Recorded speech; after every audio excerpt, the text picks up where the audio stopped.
Good morning, Central Georgia. I'm David Earl. After a conviction on felony murder, James Eddie Clements received his sentence. How many of you have experienced a stop arm violation? Raise your hands. And you were just hearing from President Barack Obama from the White House as he has indicated he signed legislation to avert the fiscal cliff. This legislation was passed by Congress starting early this morning. The Senate passed the bill overwhelmingly in an 89-8 vote. Angie, neighbors call this a generally quiet neighborhood here on Neiman Road, but you can take a look at it. The police tape, the squad car, both indicate today was anything but that.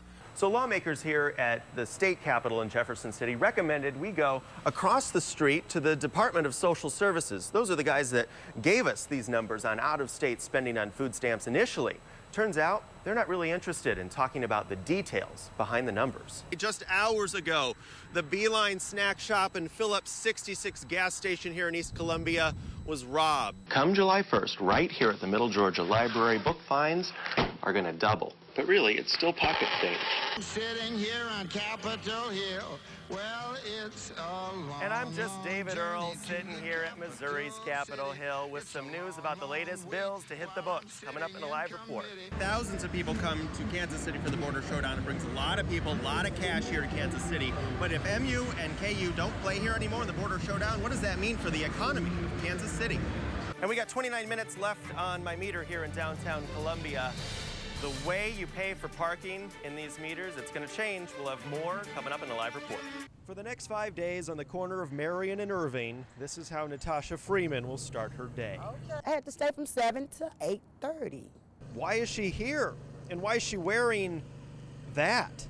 I made a fool of myself on the Bibb County school bus. It's a punishment she chose after pleading guilty to battery of a kid. She's my niece, my cousin.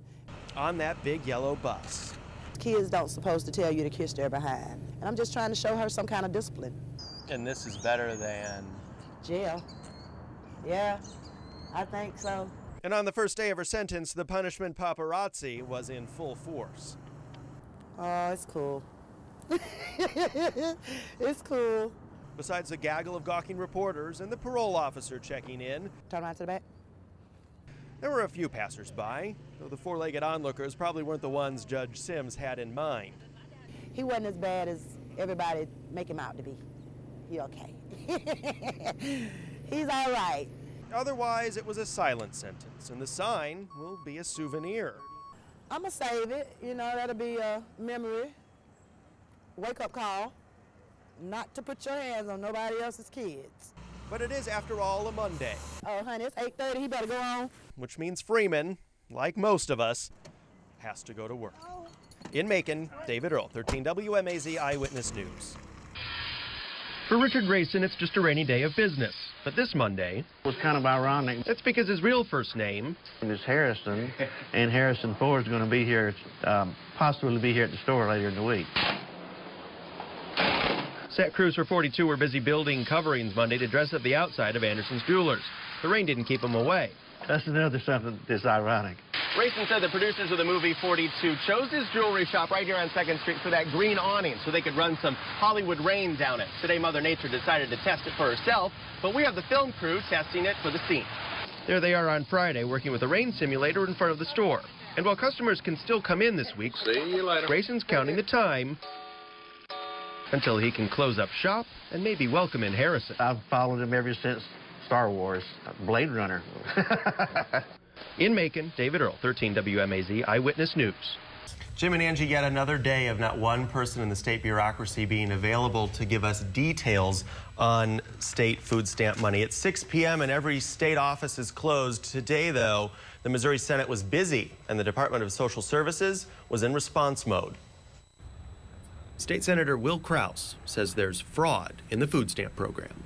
A person behind me, I was on the cell phone talking and said, hey, I've got Mr. Smith's food stamp card. I'm here buying $100 worth of food. I've got to get that. And that gave me the idea.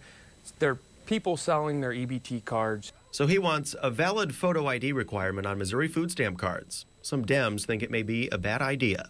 I think that it could be an expensive proposition. But on the issue of fraud, lawmakers can really only fund programs to fight it. We don't necessarily drill down and look for it ourselves. There are units within the Department of Social Services and within all departments of state government. So lawmakers here at the state capitol in Jefferson City recommended we go across the street to the Department of Social Services. Those are the guys that gave us these numbers on out-of-state spending on food stamps initially. Turns out they're not really interested in talking about the details behind the numbers. We sent an email to Communications Director Seth Bundy. Can we set up an interview for tomorrow? I think it'd be great to show the taxpayers how much work goes into safeguarding money set aside for families on assistance. Bundy's response: caught your piece last night. I think I'll pass on the interview. Thanks. But after we posted a web story saying the department wouldn't comment, Bundy sent another email, this time offering military families on food stamps stationed outside Missouri as a viable explanation for some out-of-state spending. It was a short answer to lots of questions you raised on our website and Facebook page after the initial story became one of the most viewed stories on KOMU.com. According to Bundy, DSS found 3,000 cases of fraud, quote, across a variety of programs. Still, no answer on exactly how many of them were food stamp related.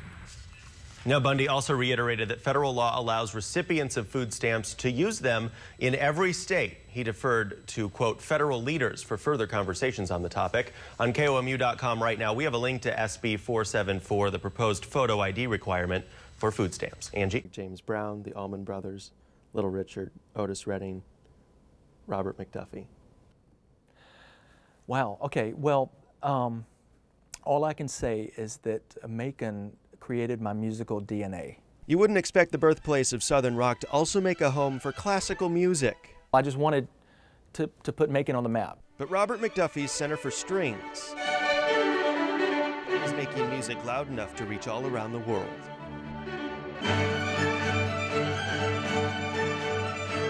And McDuffie's 5-year-old Mercer Conservatory teaches more than just music to aspiring soloists. Contract law, on free enterprise, psychology, microeconomics, public speaking, nonprofits, digital rights. It's a 21st century education on what can be a centuries-old topic. First there were 2 students, then 2 became 26. Amy Schwartz-Moretti conducts a curriculum. I try to treat the students like they are young professionals. Young professionals? Sure. But they're still students who just happen to have a knack for making their strings sing.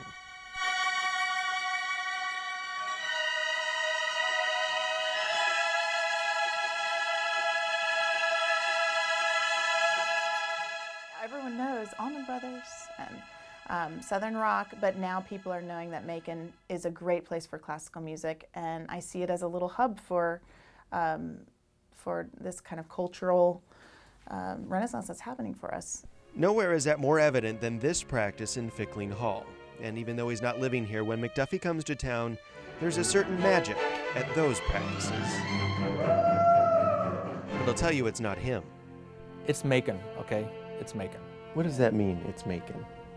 The characters here are pretty amazing, across the board. In fact, my wife thinks that Macon is my mistress. Is it also home? It's still home. I say I'm going home, even though I pay taxes in New York. But Macon is still home. We think it's appropriate, timely, and we're headed in the right direction. That was the worst-kept secret in all of Missouri, and an announcement leaders in Kansas City were dreading. It's a big deal. Because Big 12 sports are big business in the city of Fountains. So big, there was a full-page ad in the Kansas City Star imploring MU Chancellor Brady Deaton to keep Mizzou in the Big 12 Conference. The Chamber of Commerce even sent Deaton a letter. The Board of Directors of the Greater Kansas City Chamber of Commerce unanimously approved a resolution which expressed its hope that the University of Missouri would find a way to remain a part of the Big 12 Conference. The Big 12 basketball tournament here at the Sprint Center in downtown Kansas City brings an estimated $14 million to town. The big question, would the Big 12 keep the tourney in a city which belonged in a state with no conference member? Down the redshirt freshman, big play receiver. Then, of course, there's the border showdown. It was on its way to being a classic clash between bitter rivals. Now, it looks like it's terminated. I think that to suggest that to have a conference affiliation be a requirement by why one would have to continue to participate against another institution, I don't know if that necessarily holds water. Kansas doesn't seem to share the sentiment. I don't see us playing them in the future. I think the rivalry for Kansas and Missouri would be something that I think belongs in the Big 12 Conference. Back in 2007, the first meeting of MU and KU football in Kansas City, attendance at Arrowhead topped 80,000, one of the most attended events in the stadium's history. Another huge crowd of nearly 80,000 showed in 2008, followed by smaller but still significant crowds in 2009 and 2010.